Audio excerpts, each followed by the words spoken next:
ہم اپنے مہمان خصوصی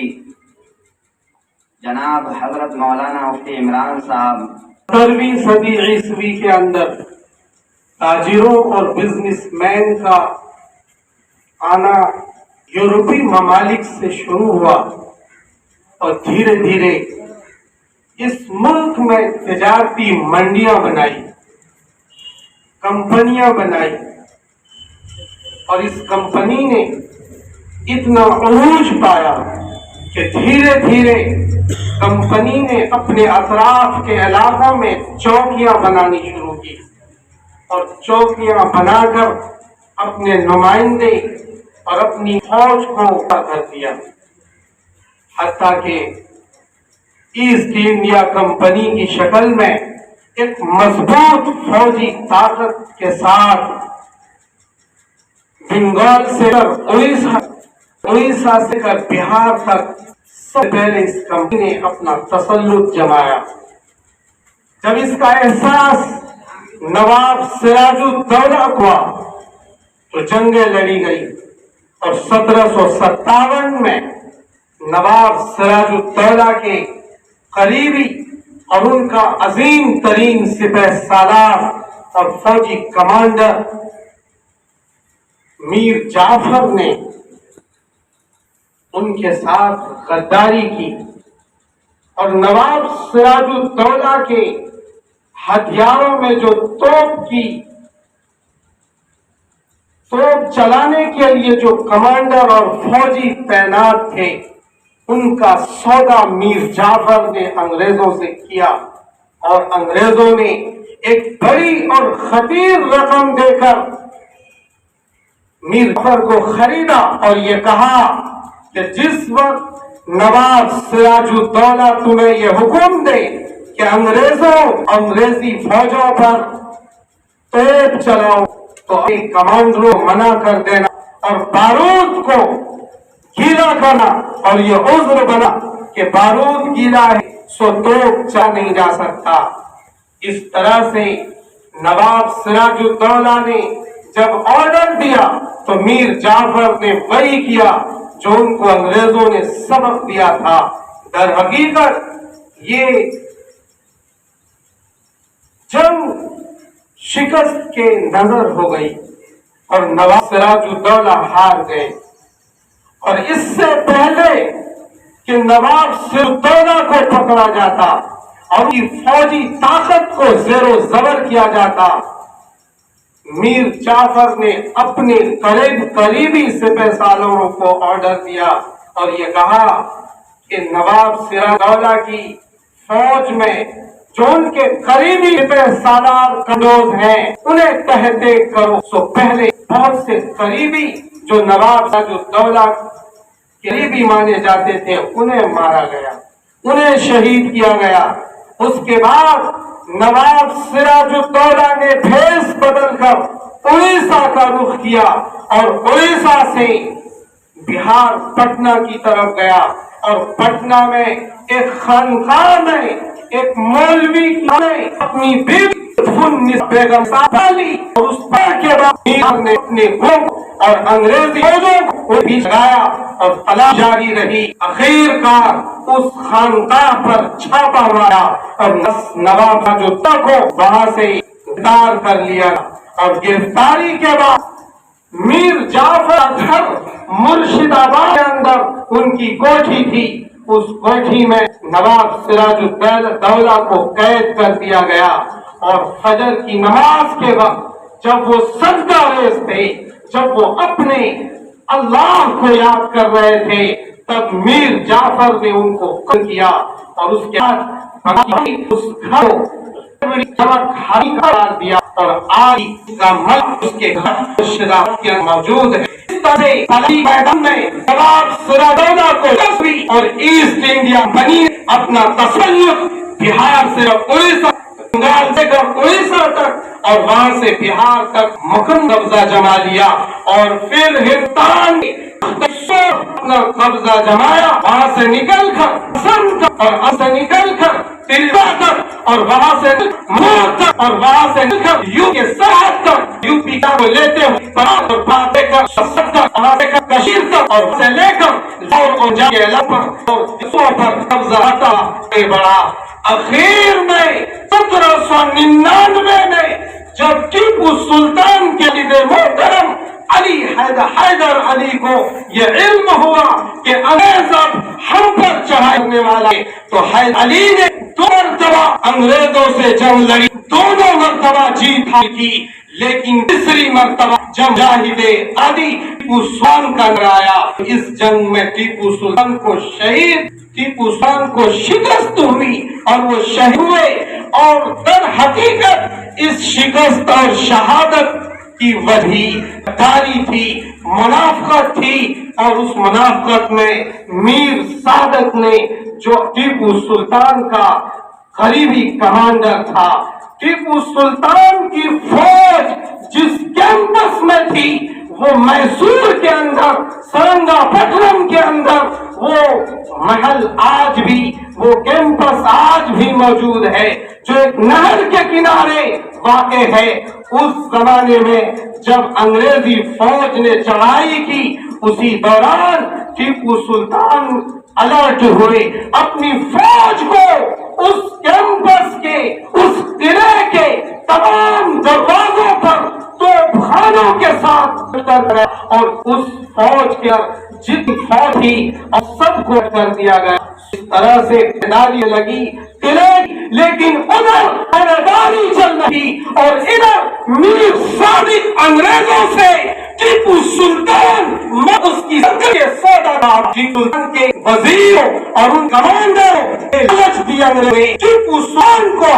اور اس طرح بیٹھو، اس طرح تحریک کرو، اس طرح جان کو ملے، یہ لالچ ذرا میر صادق بھی دی، چنانچہ فوجی اندر تھا اور اس میں اتنا فوج تھی کہ انگریز اور کسی واضح سے ہو کر ٹیپو سلطان قلعے پر حملہ نہ ہو سکتی۔ سو میر صادق نے بتایا کہ جو نہر، اس نہر کے پیچھے بالکل نہر ایک واٹر گیٹ ہے، اس کا نام انگریزوں نے واٹر گیٹ دیا تھا، اس واٹر گیٹ پر کوئی پہرا نہیں ہے کیونکہ پیچھے نہریں جاری ہے، نہروں میں پانی ہے۔ جب یہ علم انگریز افسر کو ہوا تو انہوں نے راتوں رات انگریزی کمانڈوز کو، جو گھوڑار اور تیراک فوج تھی، اس کو نہر کرنے کے لیے حکم دیا گیا۔ سو انگریزی فوج راتوں رات اس واٹر گیٹ پر پہنچ گئی اور اسے توڑا اور یکایک حملہ کر دیا۔ ادھر میر صادق نے اپنا پیغام بنگلور میں ٹیپو سلطان کو بھیجا کہ آپ کے قلعے پر واٹر گیٹ سے انگریز حملہ آور ہو چکا ہے، سو آپ ابھی یہاں نہ آئے، حالات خراب ہے۔ تب ٹیپو سلطان نے اعلان کیا، اے غدار، تم میر صادق، تم غدار ہو، مجھ سے یہ کہتے ہو کہ میری عوام مر جائے، سلطنت ڈوب جائے اور میں یہاں بیٹھا رہوں۔ سن لو، آج میری نسلوں کو تم بتا دینا کہ شیر کی 1 دن کی زندگی گیدڑ کی 100 سالہ زندگی سے بہتر ہوتی ہے۔ سو ٹیپو سلطان نے کھانا کا نوالہ پھینکا اور اپنی فوج کے ساتھ میسور کی طرف بڑھا اور سرنگا پٹنم کے محل میں آیا اور بوانگ دال اعلان کیا کہ آپ ٹیپو سلطان کے لیے بیٹھنا حرام ہے، میں محمد الرسول اللہ پر ایمان لاتا ہوں۔ آج وہی حال میرے ہے جو غزوہ نک میں تھا، جو غزوہ احد میں تھا، جو کبھی غزوہ بدر میں تھا، میں چین سے نہیں بیٹھتا۔ سو لڑائی میں شریک ہوئے اور ٹیپو سلطان کو ایک گولی لگی اور اس جگہ شہید ہوئے۔ ان کا گھر پڑا ہوا تھا، لیکن انگریز افسر کی ہمت نہ تھی کہ اس کے قریب جائے۔ اتنا جلا تھا، اتنا رات تھا، اتنا دبدبا تھا ٹیپو سلطان کا۔ جب 1799 میں ٹیپو سلطان شہید ہوئے تو اب پورا غیر منقسم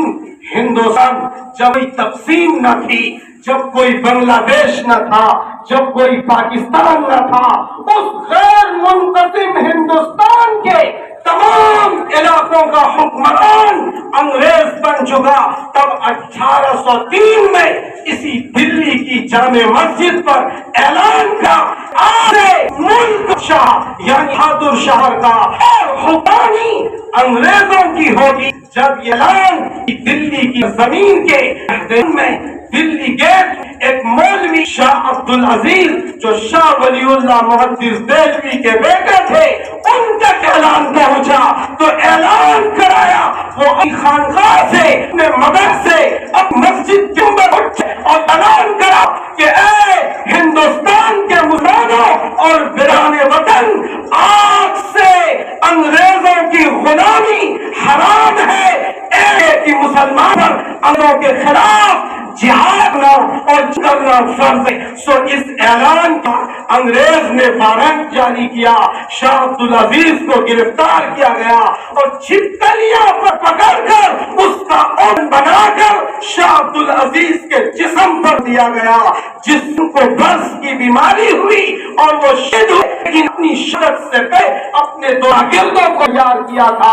اسماعیل شہید اور سید احمد بریلوی کو، انہوں شاگردوں کو جو سبق آزادی ہند کا تھا وہ سبق دیا اور یہ بتایا کہ میرے اس سب کو تم آگے رہو۔ چنانچہ دونوں نے اسماعیل شہید نے اور احمد بریلوی نے دونوں یہ اپنی فوج آ کر بالا کوٹ پنجاب کی طرف گئے اور بالا کوٹ کی پہاڑی پر دونوں ذبح کر دیا گیا میرے بھائی، لیکن ان دونوں بھی اپنی شہادت سے پہلے اپنے شاگردوں کی ایک کھیپ تیار کر لی تھی اور وہ کھیپ اب تیاری کر لی۔ انگریز کے خلاف جگہ جگہ بغاوت چھوٹی چھوٹی ہو رہی تھی، ابھی کوئی بڑی بغاوت نہ تھی۔ پھر 1857 کا دور آیا۔ 1857 میں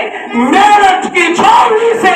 ہندو مسلمان نے دونوں فوجیوں مل کر انگریزوں کی بغاوت کی اور دلی بہادر شاہ ظفر کے قلعے پر یہ فوج آئی اور یہ کہا کہ انگریزوں کی غلامی حرام ہے، اس لیے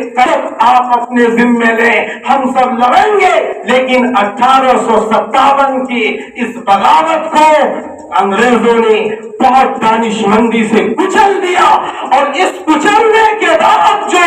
انگریزوں نے ظلم کھایا اس ظلم برداشت میں اینٹ سے اینٹ بج گئی ہندوستانیوں کی، جو کوئی آزادی کی کرتا تھا ان کی نسلوں کو تباہ کیا جاتا، جو کوئی آزادی کا بگل بجانا چاہتا تھا ان کی نسلوں کو توپوں سے نظر کر دیا جاتا تھا، سمندروں میں اس کی نعشوں کو بہا دیا جاتا تھا تاکہ کوئی اور آزادی کی نہ چلا سکے۔ سو یہ سلسلہ چلتا رہا۔ 1857 کے 10 سال کے بعد دارالعلوم دیوبند کی بنیاد ڈالی گئی۔ حجت الامام قاسم النانوتوی نور اللہ مرقدہ نے ایک چھوٹے سے گاؤں دارالعلوم دیوبند کی بنیاد دی اور در حقیقت یہ کسی مدرسے کی بنیاد نہ تھی بلکہ ایسے عظیم مجاہدین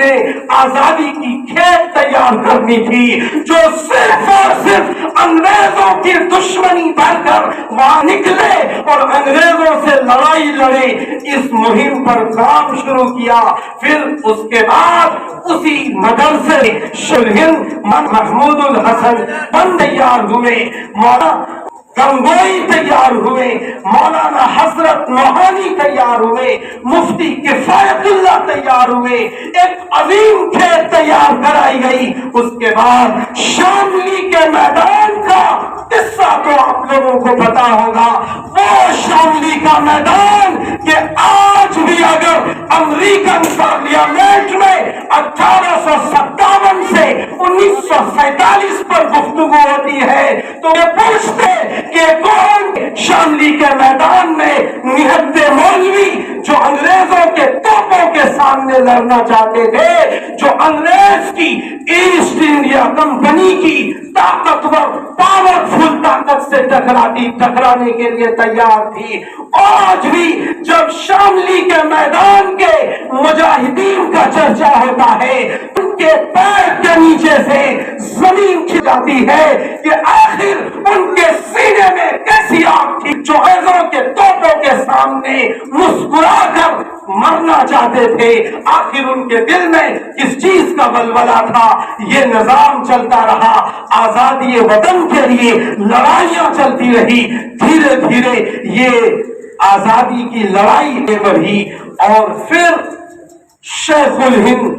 محمود الحسن دیوبندی نے آزادی کے لیے تحریک ریشمی رومال چلائی. یہ خط تھا جو افغانستان کو بھیجنا تھا, لیکن راستے میں یہ خط پکڑا گیا. خط لکھنے والے کی اطلاع ملی, مولانا محمود الحسن کو مکے سے حجاز مقدس سے گرفتار کیا گیا. حسین احمد مدنی کو گرفتار کیا گیا,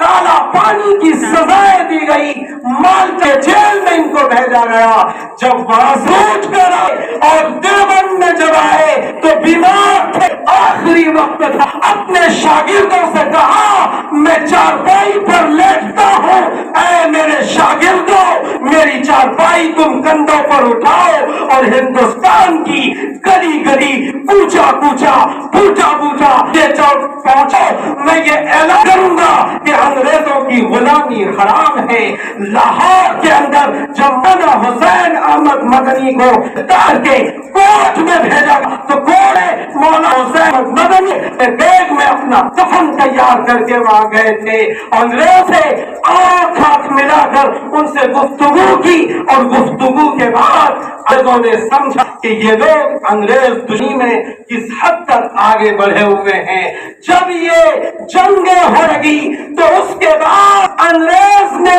اعلان کیا, جاؤ دیکھو داڑھی والوں کو, جاؤ دیکھو ٹوپی والوں کو, انہیں بغیر کسی تحقیق کے انہیں تحقیق کر دو, پھانسی پر چڑھا دو, گولیاں چلا دو. چنانچہ جب یہ اعلان ہوا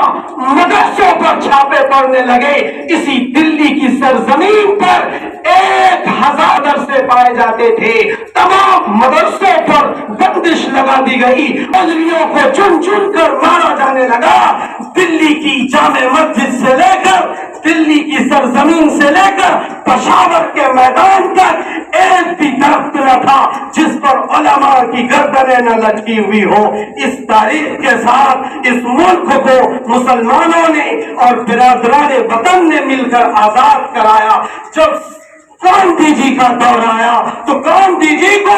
جمعیت علماء ہند نے 31 ملکوں کا سفر کرایا. سارے عالم میں یہ بتایا گیا کہ انگریز ہندوستان میں ظلم کر رہا ہے. ظلم کی داستان بتائی گئی. یہ بتایا گیا کہ مسلمانوں کو, ہندو کو, ہندوستانیوں کو پکڑ پکڑ کر کتے میں ڈال دیا ہے, کالا پانی کی سزا جاتی ہے. یہ حالات ہے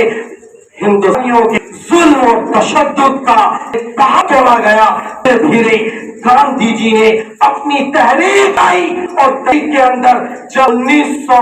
جب 1942 کا دور آیا تو 1942 میں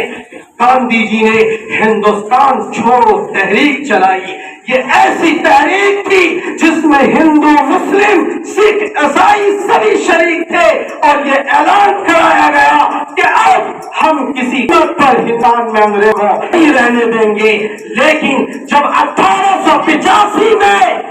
ہندوستان کے اندر انڈین نیشنل کانگریس کی ترتیب بنی تھی, اس وقت انڈین نیشنل کانگریس کا مقصد آزادی کی لڑائی نہیں لڑنا تھا بلکہ مسلمانوں اور انگریزوں کے بیچ غلط فہمیوں کو سدھارنا اور مصالحت اور کمپرمائز ان کا کام تھا. جمعیت علماء ہند نے کانگریس کی ورکنگ کمیٹی میں یہ بات کہی کہ ہم آزادی سے 1 انچ بھی پیچھے رکھنے کو تیار ہے. سو گاندھی جی نے پھر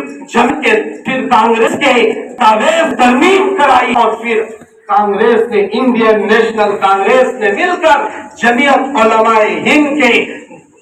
کارندوں نے علماء نے مل کر ہندوستان چھوڑو تحریک چلائی اور یہ ہندوستان کی ایک عظیم ترین دکھا ہوئی اور ملک سے 1947 میں ہندوستان سے انگریزوں کو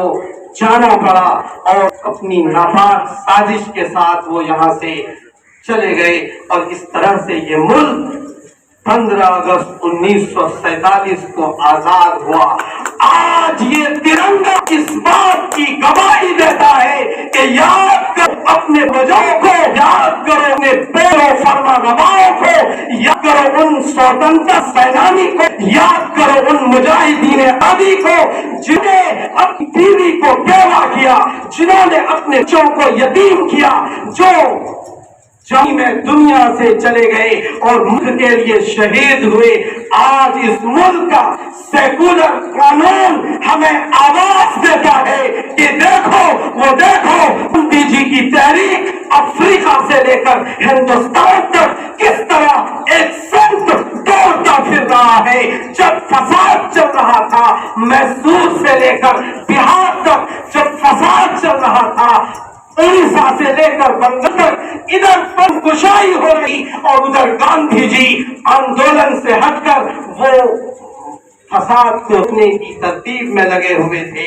اتنی عظیم قربانیاں ہمارے پروجوں نے، ہندو مسلم سکھ عیسائیوں کے لوگوں نے دی ہے۔ آج ہندوستان کو بچانے کی ضرورت ہے۔ آج ہندوستان کو، یہاں کے آئین کو، یہاں کے سیکولر نظام کو جو یہ بتاتا ہے کہ ایک رکشا والا اور ایک منتری دونوں ایک ہی صف کے لوگ ہیں، ایک ہی قانون ہے، ایک ہی سزا ہے، ایک ہی ترتیب ہے۔ میرے بھائیوں، اس سے سنہرا قانون کوئی قانون نہیں ہو سکتا۔ اس لیے ہم لوگ سب مل کر اس آزادی کے جشن میں یہ کرتے ہیں کہ اللہ ہمیں اس ملک کو بچانے کی ہمت اور حوصلہ عطا فرمائے اور یہ دستور، یہ آئین سیکولر اسی طرح چلتا رہے۔ وما علینا الا البلاغ۔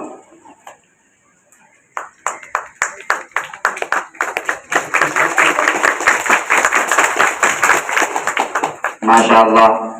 حضرت مفتی صاحب نے بہت ہی قیمتی ہاتھوں سے نوازا۔ اللہ تبارک و تعالیٰ ہم سب کو عمل کے توفیق عطا فرمائے۔ اب میں ان کے بعد ہمارے اس پروگرام کے مہمان خصوصی